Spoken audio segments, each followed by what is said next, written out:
For today's mini vlog guys, tara samahan niyo akong magluto ng mga malapit ng masirang kamatis galing sa ref. Kasi nga naglinis ako ng ref guys.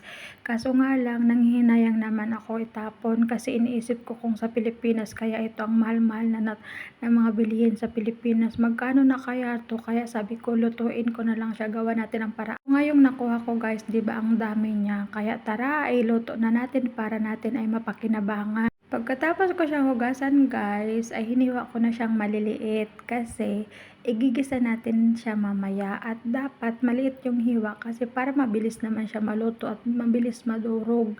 Kasi ang sarap nito guys, as in durog na durog siya guys mamaya. Tapos masarap to yung ulam sa kanin, o diba?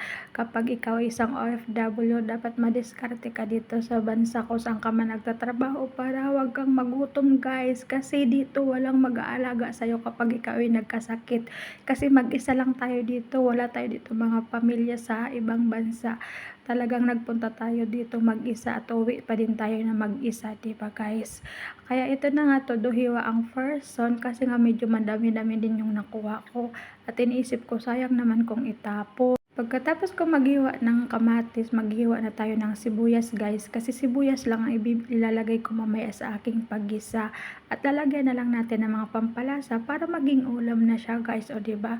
Nagdiskarte lang tayo para hindi natin itapon yun kasi sayang naman guys. Ang mahal kaya nun sa Pinas, mga cherry tomato pa naman yun. Di ko alam kung saan yung galing, bakit ang dami namin kamatis, pero alam ko dahil yun ng amo ko, galing sa nanay niya. Kaso hindi man nga sila dito kumakain guys, kaya yung mga nandito sa rep minsan ay naki-expire lang din. Kaya minsan talaga kung ano na yan nandyan sa rep, minsan chinecheck ko talaga kasi kung anong dapat iluto na mga pagkain nila, niluluto ko na kasi nasasayang lang. Kasi nga hindi naman sila kumakain guys, kasi todo diet nga sila. Kasi dito talaga hindi sila kumakain, hindi sila talaga napaka-conscious nila sa mga katawan nila. Pare-pareho silang magnananay. Dito sa bahay na to guys, ako lang ata yung mataba, charing. Kaya dito kasi kapag nag-abroad ka, dapat makontento ka kung anong meron ka, diba guys? Huwag tayo masyadong mapili, huwag tayo masyadong maarte kasi dito pag maarte ka hindi ka mabubuhay. Sa Pilipinas nga nag-uulam tayo ng tuyo at kung ano-ano pa, dito pa kaya sa abroad hindi natin yung gawin kasi sabay sa ating pagsasakripisyo.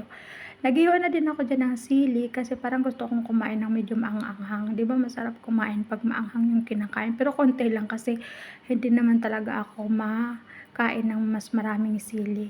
Kaya nga pag nagluluto yung driver namin dito guys ay talagang sobrang naaanghangan ako sa pagkain nila kasi masyado silang maglagay ng sili madami. And then, let's go! Let's do cooking na. Naglagay na ako ng mantika sa kawali guys para makapag-start na tayo magluto. At ako ay nagluluto habang silang tulog pa, habang wala pang uto. Nang mainit na yung mantika, nilagay ko na yung sibuyas guys. O diba? Hintayin lang natin yung sibuyas na maging brown-brown para masarap ang ating lulutuin. Kahit ito lang ang ulam ko, okay na ako guys. Makaraos na ako kasi masarap yung. And then, pagkatapos natin, nilagay ko na yung hiniwa kong kamatis guys. So, tingnan nyo, isang mangkok. Kung itatapon ko yan, sayang lang, diba? Kaya wag itapon kasi sayang na sayang talaga.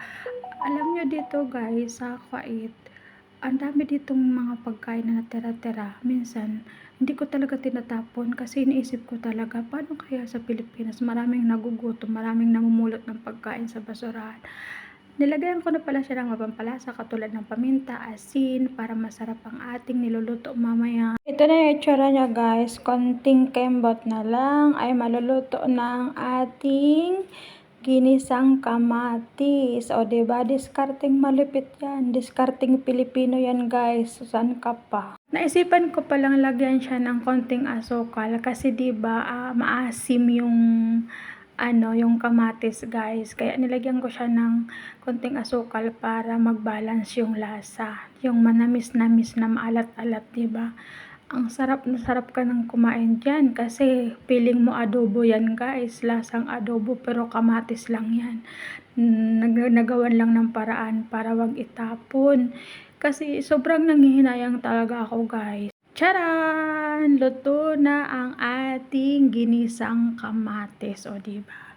Yan ang itsura niya guys kapag naluto na, diba? Ang sarap-sarap tingnan. Pero masarap din ang lasa niyan kahit kamatis lang dyan. Yan guys, try nyo na din para malasahan nyo kung ano yung lasa ng purong kamatis na ginisa na walang sahog. Ricado lang, sibuyas lang sa pampalasa at konting asukal, diba? Ganyan lang guys, makakakain na naman ako. Masarap to. Madami kaya ako nakakain na kanin kapag ganito yung inuulam ko guys. Ito yung itsura niya guys. Ito na yung finished product ng ating ginisang kamatis. Diba? Parang ang sarap sa mata tingnan. Pero in fairness, masarap talaga yan. Yummy, yummy. Let's eat. Enjoy!